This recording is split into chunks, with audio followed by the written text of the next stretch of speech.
All right, so what we're going to do now, we're just going to do a quick autofocus test. So this is with the Sigma 135. Now it is using the MC11 adapter, so I'm not certain how this will go.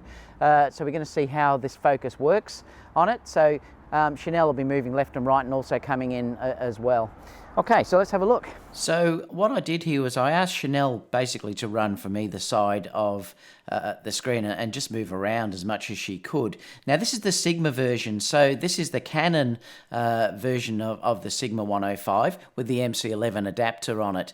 And it did quite surprise me how well it worked with her moving around, and the tracking on the A9 did quite well in this regard. And you'll see in a minute when we switch over to the A9, I'd love to know your opinion about which one you believe works faster. But it did hold on to her, and you know, like I said, I had her moving around. It would grab her immediately when she came back in, or with very little delay, and it certainly is very workable using the A9, which was really surprising.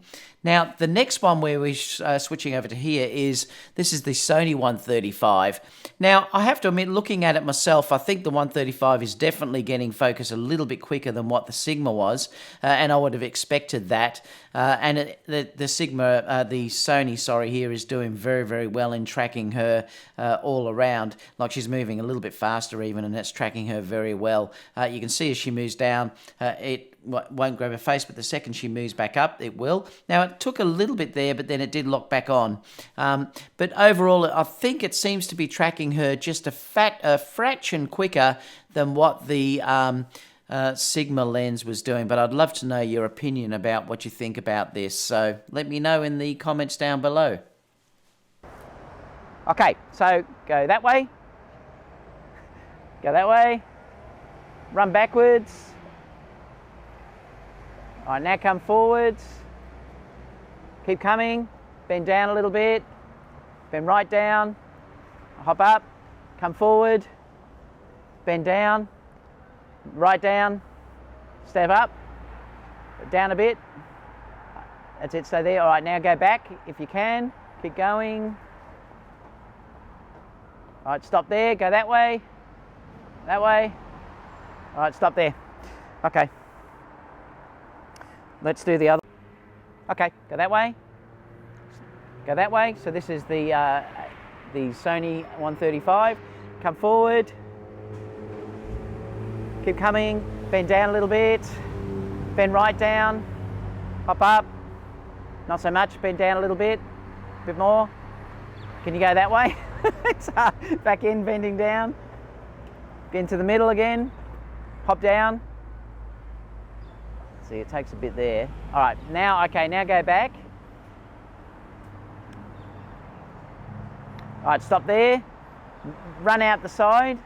Keep going. Keep going. All right, now come back into the middle. All right, now go that way, run out. All right, now come back in. So that was a really interesting test. A couple of things surprised me. The lens that I'm using is the Sigma 135, well, half of the test. The other one was the Sony 135, but this is the Canon version, and that's what surprised me with the Sigma MC11, if you look down here. So this is not a native lens, and I was surprised with how well the lens performed, particularly in photography. It really did do way better than what I thought it was going to do. And that surprised me a lot. Now, that may have something to do with the fact that I was using the A9 for the focusing test. I mean, this is probably the ultimate focusing camera on the planet at the moment. So I was using this. And it'd be interesting to see if I did something like the same test with the A7 III, which I might do. I might try and do that sometime in the next couple of weeks to see how it works with the A7 III. And even perhaps the A6 400 will be interesting as well. But photography-wise, it worked very, very well. Look, it was a fraction slower than what the Sony 135 was, and I expected that. But the Sigma was very, very usable. In fact, I didn't have a problem with using it at all. And all the shots were in focus that I got. I think there was a couple that were out, but 98% or whatever the percentage would be were all in focus. And that really surprised me. IAF worked wonderfully as well. And I'll probably do a test of that in the coming days as well to show you how the IAF works. But, you know, it was wonderful, and I was really happy with using it. So that was the photography side of things. On the videography side, I could hear a slight noise, like when it was close to the top, I could hear it whirling a little bit inside the lens. So it's definitely a little bit noisier than what the Sony lens is. Whereas the Sony was just dead quiet. And also the video side of things, it did lose focus a couple of times, so it wasn't as rock solid as what the Sony was, even though the Sony lost at one point, but I think that was because it couldn't get Chanel's face.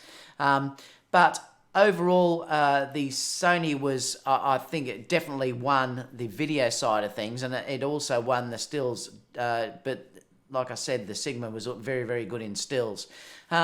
So taking off that, I'm just wondering now whether the native version of this lens, remember this is on the adapter, this is the Canon version on the adapter, so I'm just wondering how well the native version would go, because I'd expect it to do a little bit better, and that was really interesting. Because I do believe they do something with the algorithms or something when they send them off, because I've had people tell me that when they've sent their Canon lenses off to get basically the adapter welded on at Sigma, the autofocus has improved. So that was really interesting. The A9 really impressed me though, using this lens, the Canon one particularly, because I didn't expect it to work as well as it did. If I was using video though, I would feel much more comfortable using the Sony lens due to the fact that it really did do better in the video side of things.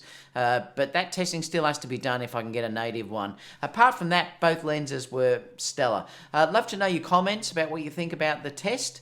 Leave them down below and I'll get back to you as soon as possible, and I'll see you all in the next video. Bye for now.